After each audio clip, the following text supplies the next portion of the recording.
ദൈവികമായ രക്ഷയും കരുണയും നമ്മുടെ പേരിലുണ്ടായിരിക്കട്ടെ. വിശുദ്ധ ഖുർആൻ സൂറത്തുൽ ബഖറ അധ്യായം 2 വചനം 25. ബിസ്മില്ലാഹിർ റഹ്മാനിർ റഹീം.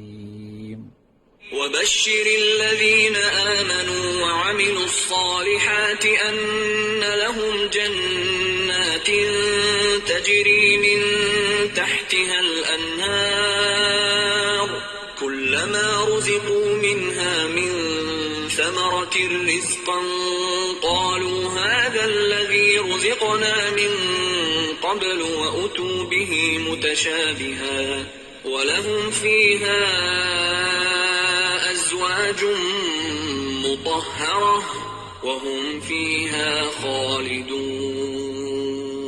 നബിയെ വിശ്വസിക്കുകയും സൽക്കർമ്മങ്ങൾ പ്രവർത്തിക്കുകയും ചെയ്തവർക്ക് നീ സന്തോഷമറിയിക്കുകയും ചെയ്യുക. അടിഭാഗത്തിലൂടെ നദികൾ ഒഴുകിക്കൊണ്ടിരിക്കുന്ന സ്വർഗ്ഗങ്ങൾ അവർക്കുണ്ടെന്ന്, അതിൽ നിന്ന് അവർക്ക് ഏതൊരു ഫലവും ആഹാരമായി നൽകപ്പെടുമ്പോഴെല്ലാം അവർ പറയും, ഇത് മുമ്പ് നമുക്ക് നൽകപ്പെട്ടതാണ് എന്ന്. അതിന് അവർക്ക് പരസ്പര സാദൃശ്യമുള്ളതായി കൊടുക്കപ്പെട്ടിരിക്കുകയാണ്. അവർക്കതിൽ പരിശുദ്ധമാക്കപ്പെട്ട കിണറുണ്ടായിരിക്കും. അവർ അവിടത്തിൽ നിത്യവാസികളുമാകുന്നു.